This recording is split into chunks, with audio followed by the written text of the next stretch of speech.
Alright, hello everybody. This is exercise testing 8 o'clock a.m. lab with Robert Lewis. Today was our first day of lab, and after we finished our 1.5 mile run, Dr. Schmidt came in and basically told me that you guys have to have something done by tomorrow. Now, you're not going to hand this in, but it is important that you do it so that you know what he's talking about during lecture, okay? So I'm just going to briefly go over this. In the previous email that was sent to you earlier this morning, you should have received both of these sheets that I'm going to be going over here. Okay, they will walk you through step by step what you need to do. You should have in your packet, it's page 3, this particular sheet, Functional Aerobic Impairment. Okay, that's what we'll be working on. Now the example is a made-up time and a made-up age. You are actually going to be working on yourself. Okay, so if Sarah, for example, is doing hers, she's going to use 12 minutes and 12 seconds as her time, and age 22 as her age. Okay, so keep that in mind. I'm going to go ahead and close this, but you will be referring to this. Make sure that you don't do the same numbers that I did for this example. Okay, so I'm going to maximize this example here. All right, so functional aerobic impairment.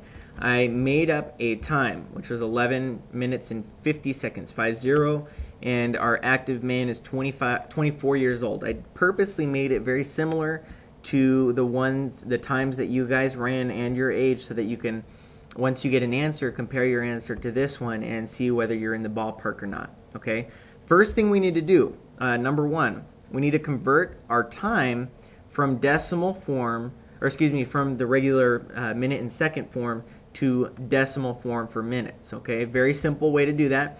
If my example here, you have 11 minutes and 50 seconds. All you're going to do is you're going to take the 50 seconds and you're going to divide that by 60, okay? And that's because there's 60 seconds in 1 minute, okay? So 50 divided by 60 is 0.83. We add the 0.83 to the 11 and we get 11.83 minutes, okay? So that is what we get for our decimal time. Okay, make sure you do that as the first step, and that's listed up here in case you forget. Next, we need to find out the speed that we ran at in meters per minute. Now this is very important. On your sheet, notice that this number to the right of A, 2414, is not crossed out. Okay, right now, go ahead and cross that out, and right above it, write 2514. 2514, okay? That's also up here. That's the length that you run in the Cook Pavilion, because it's a little bit over 1.5 miles, okay? So 2514, you're going to divide that by the minutes in decimal form that you ran the mile in. Okay, so our decimal form for the mile was 11.83. We're simply going to divide 2514 by 11.83, and that gives us 212.51 meters per minute. And that's the speed that we ran at. Okay? All right, hopefully you're with me so far. We're going to continue down through the example. Number 2. Estimate VO2 max. Now this estimation of VO2 max is considered observed. The reason it's considered observed is that you actually performed an exercise. We observed your performance on that exercise and we plugged that into a formula to get your VO2. Okay, we didn't simply use your age or something like that. Okay, so this one is considered observed from the 1.5 mile run using ACSM VO2, which is actually listed down here, so you don't have to refer to your ACSM manual for that. Okay, we are simply going to plug in the first spot our speed that we ran the 1.5 miles at. So what we got up here, 212.51 meters per minute. You're going to plug that in right here. Okay, multiply by 0.2, add 3.5, and we get 46. That's our observed VO2 max. That's 46 milliliters per kilogram per minute. Okay, now we go under this and we're going to now predict the VO2 max from one of these equations. Above we observed, below we predict. Okay, so there's a difference. If you're a man in the class, active male, you need to make sure that you use this formula. If you're an active female or any female, you need to use this formula, okay, regardless of your performance time.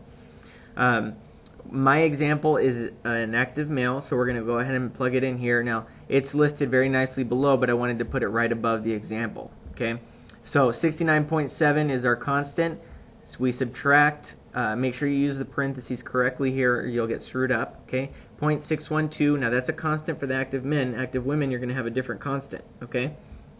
Multiply that by 24. Now this is what changes. This is your age. So if you're 22, you're going to put 22 in here. If you're 6, you're going to put 6 in here, okay?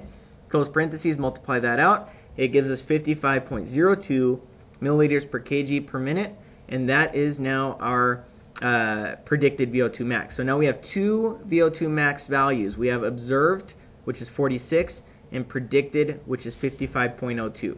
All right.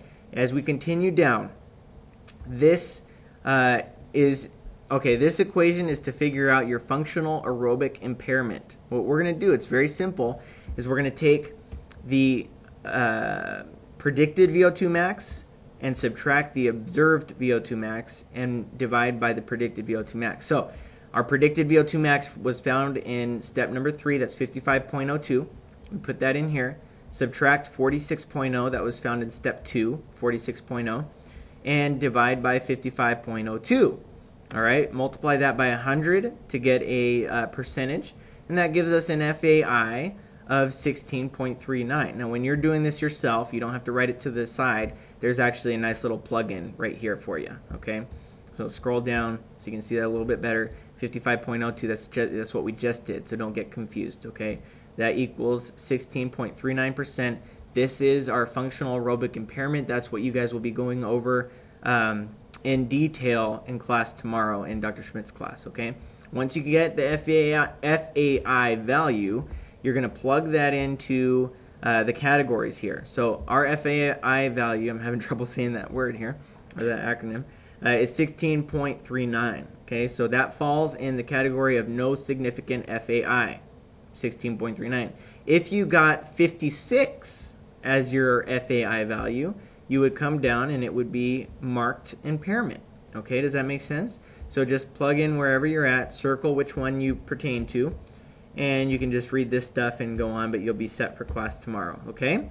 So go ahead and do that. It should take you no more than 5 minutes. If you guys have any questions, make sure you use your R's and I's first, and then let me know.